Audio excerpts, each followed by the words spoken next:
नमस्कार, मी अभिनेत्री अपूर्वा सोनार, राज्याध्यक्ष सावित्री शक्तीपीठ पुणे महाराष्ट्र। मैत्रिणींनो, आपण बरेच दिवसांनी भेटतोय, तर आज मी आपल्यासाठी खास एक हिवाळ्यातला पदार्थ घेऊन आली आहे, ते म्हणजे डिंकाचे लाडू। आता डिंकाचे लाडू किती पौष्टिक आहे हे आपणा सर्वांना माहितीच आहे, तर त्यासाठी काय काय साहित्य लागणार आहे ते मी तुम्हाला सांगते। तर यासाठी डिंकाचे लाडू म्हटल्यावर पहिले महत्त्वाचं म्हणजे डिंक। बाजारात अशा डिंक मिळतोच।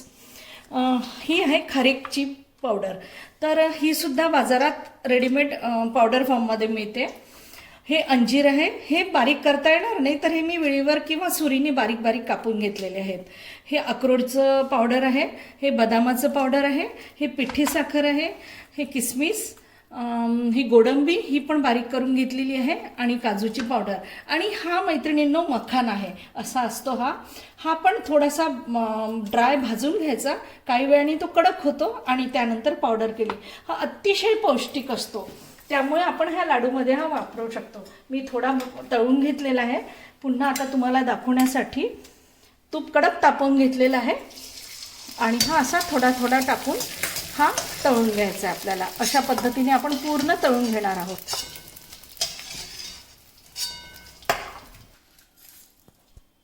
आपण डिंक तळून घेतलेला आहे।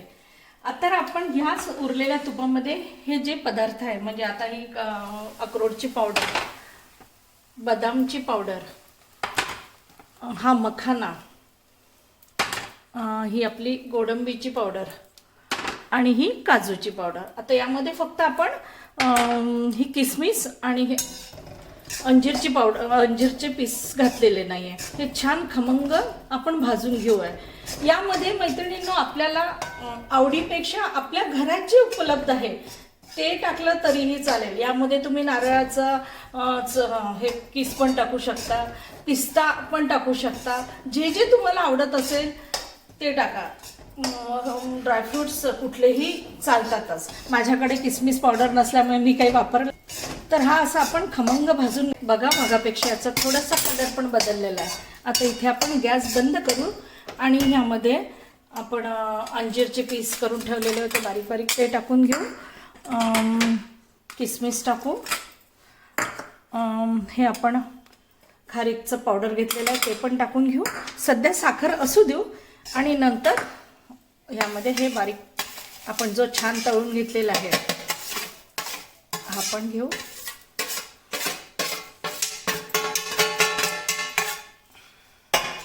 आता हे छान अगदी आपण एकत्र कालवून घेऊ।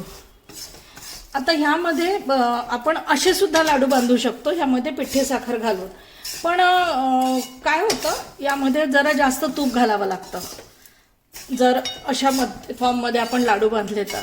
पण आता जर हे मिक्सरमध्ये आपण जर काढून घेतलं तर डिंकही बारीक होतो, आणि डिंक थोडंसं त्याला घट आवळण्यासाठी आपल्याला मदत पण होते।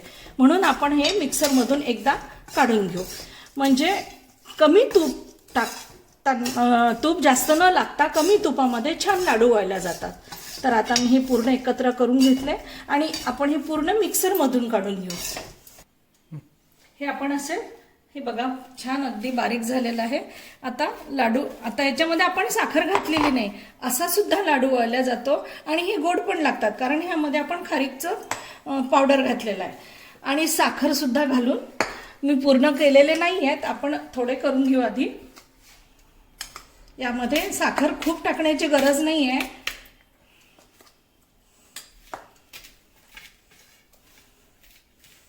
थोडेसे गरम गरमच व्हायला लागतात, हात पण भाजतात, पण थंड झाल्यावर त्याला वेळ लागतो, म्हणून हे गरम गरमच वळून घ्यायचेत। साखर आपल्या आवडीनुसार, किंवा साखर नाही टाकली तर डायबिटीज वाल्यांना सुद्धा खाता येतात, त्यामुळे न टाकलेली जास्त बेटर राहील।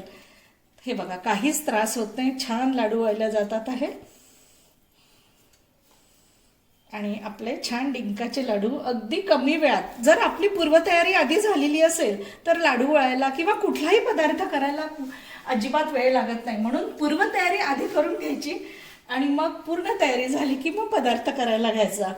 या छोट्या छोट्या ट्रिक असतात, पण त्या कधी कधी माहिती नसतात, किंवा आपण पहिले तयारी करायला लागतो, अशा हा प्रकार आहे।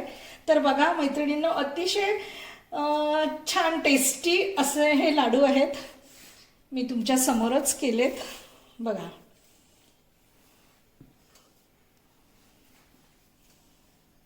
बघा खूप वेळ लागत नाही आहे. मदतीला तर कोणी असेल तर फटाफट होतात. चला हे मी उरलेले नंतर बांधेल.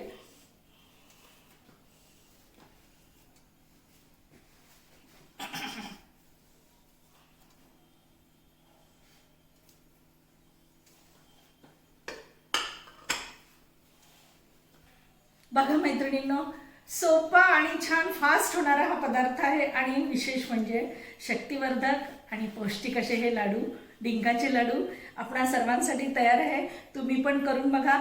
पण मैत्रिणींनो, आपण लाईक करत चला, शेअर करत चला आणि ज्यांनी सबस्क्राईब केलं नसेल त्यांनी सबस्क्राईब पण करत चला. तर आपल्यासाठी हे मी दाखवले ते डिंकाचे लाडू.